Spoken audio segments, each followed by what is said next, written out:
ఎవరు? Maybe police లేకపోతే ఇంకెవరన్నా ఉండొచ్చు. అంటే చెప్తున్నారు కదా పోలీసులు కూడా ఖండిస్తారని చెప్పి చెప్తున్నారు. అవును. సో ఏంటంటే ఇది గుంటూరుకు సంబంధించిన ఒక ఆయనతో మాట్లాడిన కాల్. సో ఇది బయట ఉంది, కానీ ప్రపంచానికి ఈ 6 మంది జర్నలిస్టులు వినిపించేది ఏంటి? మస్తాన్ సాయి నన్ను పెట్టి ఇరికించాలనుకున్నాడు అనేది మాత్రమే వినిపిస్తారు. సరే, దాంట్లో శేఖర్ భాష కూడా కలిసి ప్లాన్ చేశారు. మరి ఇదేంటండి? మస్తాన్ సాయిని ఇరికించడానికి ఈవిడ ప్లాన్ చేసింది. ఈ రికార్డింగ్ ఎప్పుడు వచ్చింది?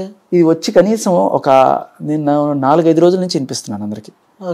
అంటే వాళ్ళు చూస్తే వాళ్ళకి దొరుకుతాయి, కానీ వాళ్ళు అడగరు. ఎందుకంటే ఒక కోణమే వాళ్ళు biased, clear cut biased journalism అనేది అక్కడ జరుగుతుంది. మీరు అలా అడిగినప్పుడు శేఖర్ భాష కలిసి ఇరికిద్దాం అనుకుంటున్నాడు అని చెప్పారు కదా. శేఖర్ భాష మీ వర్షన్ ఏంటి? ఒక్కళ్ళు అడిగారండి. TV9 నుంచి ఒకళ్ళు వచ్చి అడిగారు. వాళ్ళొక్కళ్ళని నేను ఐ అప్రిషియేట్. TV9 నుంచి వచ్చారు. అండ్ TV9 నుంచే వాళ్ళు కనీసం ఆ రిపోర్ట్ కూడా, కస్టడీ రిపోర్ట్ ఫస్ట్ బయట పెట్టింది కూడా మీరు గమనిస్తే TV9లోనే. TV9లో మస్తాన్ సాయి కస్టడీ రిపోర్ట్, దాంట్లో అందరూ అనుకుంటున్నట్టుగా 300 మంది లేరు, కేవలం 6 మంది ఉన్నారని చెప్పే ధైర్యం వాళ్ళకు ఉంది. మిగతా వాళ్ళు అలా లేరు. అమ్ముడు పోయారా, లేకపోతే ఆవిడ చెప్పినట్టు ఉంచుకుంటుందా, లేకపోతే ఏం చేస్తుందో తెలియదు. చాలా క్లియర్ కట్ గా బయాస్డ్ జర్నలిజం చేస్తున్నారు. ఒకవేళ కాకపోతే నన్ను ఎందుకు అడగలేదు, నా మీద నిందేసినప్పుడు, ఇప్పుడు సరే రాజ్ తరుణ్ కదా పార్టీ, లేకపోతే మస్తాన్ సాయి కదా పార్టీ, వీడికి ఎక్స్పర్ట్ ఎవరు? రాజ్ తరుణ్ మీద కేసు పెట్టింది, మస్తాన్ సాయి మీద కేసు పెట్టింది. వాళ్ళని కదా మేము అడగాల్సింది. నిన్నెందుకు అడగలరా పుస్కిగా, నువ్వెవడరా బొచ్చుగా అనుకోవచ్చు. నా మీద వేసింది కదా డైరెక్ట్ గా. నా మీద నిందేసినప్పుడు మీరు టీవీ ఛానల్స్ లో నా పేరు వాడుకొని నా ఫోటోలు వేసుకుంటున్నప్పుడు వచ్చి నేను అడగాలి కదా. ఆల్రెడీ ఇచ్చిన ఇంటర్వ్యూ కూడా తీసేశారు కదా. ఇంత దౌర్జన్యమైన జర్నలిజం చేస్తూ జనాలకి కేవలం, అంటే అట్లీస్ట్ ఇది ఎలా ఉంటుందంటే, టీవీ ఛానల్స్లోనూ కొంత పొలిటికల్ అఫిలియేషన్స్ ఉంటుంటాయి. ఈ ఛానల్కి కొంత, వీళ్ళు ఈ ఛానల్ కొంత, మన అందరికీ తెలిసిందే అది. కానీ ఈ విషయంలో మాత్రం ఈవిడిచ్చిన పార్టీలో లేకపోతే మొత్తం, లేకపోతే వాళ్ళు ఉంచుకున్నట్టు నేను కూడా ఉంచుకుంటా అనడం, మరి మొత్తానికి వాట్ ఎవర్ హ్యాపెండ్, అందరూ కలిసి ఒక 6 మంది బాగా అవుతున్నారు బాగా. ఇంకా వేరేది ఏది వినిపించనివ్వరు, రానివ్వరు. అది కాకపోతే ఒక్కటి, వీళ్ళు చేసే ప్రతి వీడియోని జనాలు అని ఊస్తున్నారు, తిడుతున్నారు, బూతులు తిడుతున్నారు. ఆఖరికి కామెంట్లు కూడా డిలీట్ చేసుకునే దిక్కుమాల పరిస్థితిలో ఉన్నారు కొంతమంది. ఈ వీడియో ఇప్పటిదాకా నాకు వినిపించారు కదా, కాల్ రికార్డింగ్ వాయిస్ ఏదైతే చెప్పిన 6 జర్నలిస్టుల గురించి, మరి ఎప్పుడు బయట పెట్టబోతున్నారు? లేదు, నేను పెట్టను, నాకు పెట్టే ఉద్దేశం కూడా లేదు. పెట్టారంటారు. బట్ ఇలా చెప్తున్నారు కదా, మీరు బయటకు వచ్చి ఇలా అని చెప్పి చెప్తున్నారు కాబట్టి, సో ఇంపాక్ట్ పడే అవకాశం ఉంటుంది. వితౌట్ ప్రూఫ్ ఏదో రోజు మీరు వీడియో బయటికి పెట్టాల్సి వస్తుంది. అంత దూరం వస్తే పెడతాను, చూద్దాం. ఓకే, నాకు బేసికలీ ఎవడి కడుపు కొట్టాలని ఉండదు, కానీ 2-3 వార్నింగ్లు ఇచ్చినప్పుడు తెలుసుకోవాలి. మీరు తప్పు చేస్తున్నారు, జనం పక్షం లేరు, మంచి పక్షం లేరు. ఆవిడ క్లియర్ కట్ గా చెంచులగూడ జైలుకి వెళ్ళి వచ్చిన ఒక పెడలరు, ఎన్నో అక్రమ సంబంధాలు పెట్టుకుందని చెప్పి ఆవిడే ఒప్పుకుంటుంది. చింటూతో మంచం కోళ్ళు, మస్తాన్ సాయితో గుండె చప్పుళ్ళు, రాజ్ తరుణ్ మోసం చేసి వీళ్ళందరితోనూ ఉన్నది ఇదంతా కళ్ళ ముందు కనబడుతుంది. దానికి తోడు పచ్చి బూతులు. వాళ్ళ అమ్మని ఎలా తిట్టింది విన్నారా? అవును, కన్న తల్లిని ఎల్లని తిట్టేది ఎవరన్నా?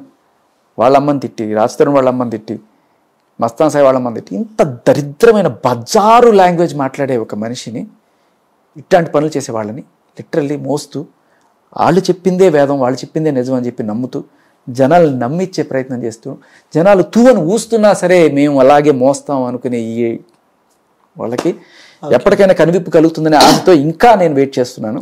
ఓకే, సో మీరు ఎప్పుడన్నా లావణ్య గారిని కలవడం జరిగిందా పర్సనల్ గా? ఫస్ట్ ఆఫ్ ఆల్ నేను ఇక్కడ కూడా ఒక చిన్న ప్రాబ్లం అవుతుంది. అంటే మీరు లావణ్య గారు అంటున్నారంటే మీరు కూడా ఏమన్నా కూడా వేరే అని అనిపిస్తుంది. రెస్పెక్ట్ ఇవ్వాల్సిన బాధ్యత మాపై ఉంది కాబట్టి. అవునా? ఎందుకంటే ఈ రెస్పెక్ట్ ఆ రోజున ఆవిడ డ్రగ్ పెడ్లింగ్ కేసులో దొరికినప్పుడు జల్సాల కోసం అలవాటు పడిన లావణ్య 300 నుంచి 600, 300కి గోవాలో కొనుక్కొచ్చుకొని 3000కి అమ్ముతుంది ఇక్కడ అని చెప్పేసినప్పుడు లావణ్య గారు ఏమైందండి అక్కడ? ఇప్పుడు వచ్చిందా గారు ప్రాబ్లం అవుతుంది. గారు ఎందుకు వచ్చింది? సడన్ గా రాజ్ తరుణ్ వైఫ్ అని తెలియగానే మీకు గారు వచ్చేసిందా? దొంగలాగా చూడండి. సో ఎప్పుడైనా మీరు పర్సనల్గా కలవడం కానీ, లేకుంటే కాల్స్ కానీ ఎప్పుడైనా కలవడం జరిగిందా? లావణ్య గారు మీకు కాల్ చేయడం కానీ? ఒకే ఒకసారి చేసిందా? ఓకే, నేను ఆ రోజే ఆడదానివేనా నువ్వు అసలు అని చెప్పి లెఫ్ట్ అండ్ రైట్ ఇచ్చా, లుచ్చా పనులు చేసుకొని నేను నాకు ఒకసారి ఫోన్ చేయని చెప్పి ఇచ్చేసి బ్లాక్ చేసి అవతల పడేసి. తర్వాత 2-3 సార్లు ట్రై చేసింది అటు ఇటు కానీ. ఓకే. అంటే కొంతమంది ఎక్కడో ఒక దగ్గర బ్యాక్ స్టెప్ వేస్తారు, లైక్ అమౌంట్కో కానీ కొన్ని నీడ్స్కి కానీ దేనికైనా ఏదైనా ఒక మనిషి బ్యాక్ స్టెప్ వేస్తాడు. కానీ ఇప్పటి వరకు అట్లానే కొట్లాడుతుండు శేఖర్ భాష. అంటే కావాల్సినంత రాలేకనా, లేకపోతే ఈ సమాజం పైన ఉన్న రెస్పెక్టా, లేకపోతే ఏమనుకోవచ్చు?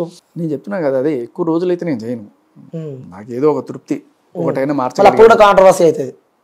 ఇన్ని రోజులు మాట్లాడిన శేఖర్ భాష ఇప్పుడు లేడు. నేను ఏదో ఒకటి చేశానన్న తృప్తి నాకు కావాలి. వాళ్ళు ఏదో అన్నారని నేను చేయను. నాకు ఒక తృప్తి వచ్చిన రోజున అంతే. Okay okay. నా ఒకటే ఇప్పుడు ఈ 493 సెక్షన్ కావచ్చు, లేకపోతే ఇప్పుడు ఎట్లా ఉంటాయంటే ఒక అమ్మాయి అబ్బాయి ఇష్టపూర్వకంగానే కలిసి ఉండి కొన్నాళ్ళు పెళ్లి చేసుకోకుండా సంసారం చేసి ఒకనొక రోజున ఏదో గొడవైంది అనుకో, ఏదో మీ అమ్మని తిట్టింది, పచ్చిబూతులు తిట్టింది అనుకో, నీకు కోపం వచ్చి అమ్మాయిని పెద్ద పీకుడు పీకావు అనుకున్నావు. ఈ అమ్మాయి వెళ్ళి నీ మీద, ఎందుకంటే ఆ ముందు రోజు రాత్రి మీరు కలిసి ఉన్నారనుకుందాం, కేసు పెట్టేసింది, దెబ్బలు చూపించింది. లేదు సార్ మేము ఇన్నాళ్ళ నుంచి కలిసి ఉన్నాము అని చెప్పి నువ్వు అన్నా కూడా జాంతనే. టెస్ట్కి వెళ్తే అవును నువ్వు ఆవిడతో కలిసి ఉన్నావు అని నీకు అర్థమైపోయింది. ఇంకా ఆవిడ ఏం చెప్తే అది నిజం. కోర్టులో తెలియదు వేరే విషయం, కోర్టులో తేలుతుంది ఖచ్చితంగా. కోర్టులో ఇది అబద్ధం తేలుతుంది. 99% కేసులు అన్నీ కూడా అబద్ధం తేలుతాయి. బట్ ఈ లోపల ప్రస్తుతం ఉన్న పోలీస్ వ్యవస్థ ఫంక్షన్ చేసే తీరు మగాడికి ఉరితాళ్ళలా మారుతుంది. నేను అరెస్ట్ చేయొచ్చు, లేకపోతే నీ మీద కేసులు పెట్టచ్చు, కేసులు పెట్టిన తర్వాత మీడియా నేను బద్నాం చేయొచ్చు, ఇవన్నీ కూడా చేయొచ్చు. మస్తాన్ సాయి కేసులో అదే జరిగింది.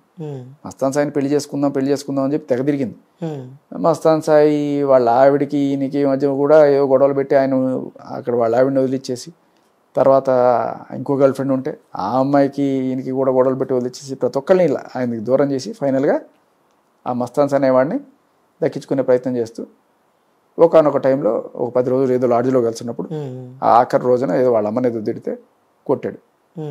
కొడితే రేప్ కేసు. ఇవాళ దాకా దానికైనా ఛార్జ్ షీట్కి కూడా దిక్కులేదు. బట్ సమాజం దృష్టిలో వాడు ఒక రేపిస్ట్.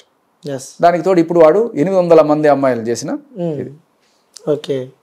సో మీరు ఈ దీంట్లో వచ్చింది 6 మంది అమ్మాయిలు, అందులో ఒకటి లావణ్య, ఒకటి ఇంకా కాకుండా ఎక్స్ గర్ల్ ఫ్రెండ్స్ ఒక నెల. సంతోష్ సీన్ గారికి కూడా కనీసం 4-5 ఉంటారు ఇవాళ రేపట్లో. ఇక్కడ ఇప్పుడు చేసింది ఏంటంటే 800 మంది అనేస్తే వాడిని బదనాం చేయొచ్చు. సరే వాడు ఎట్లాగో అంటే దాని ఏమంటారు ఈ బట్టి సగానికి సగం బదనాం అయిపోయాడు. బట్ దానికి తోడు ఇది సపోర్ట్ చేస్తున్నారా మస్తాన్ సాయిని? నేను ఖచ్చితంగా మస్తాన్ సాయిని సపోర్ట్ చేయడం అనేది నా పాయింట్ కాదు. ఇక్కడ లావణ్య చేస్తున్న దారుణాలు, మస్తాన్ సాయిని ఎండగడదాం అనే పేరుతోటి ఈళ్ళ అమ్మాయిల బజార్లో పెడుతుంది. ఇది మీరు ఎందుకు గమనించట్లేదు? ఓకే. మరి మీరేమో బదలాం చేస్తుందంటారు, అమ్మాయి ఏమో ఇంకా ఏ ఆడపిల్ల రాకుండా ఉండడం కోసం నేను కాపాడినా చాలా హ్యాపీ అని చెప్పి తను చెప్తుంది. ఇప్పుడు ఏ ఆడపిల్ల ఎవరు మోసం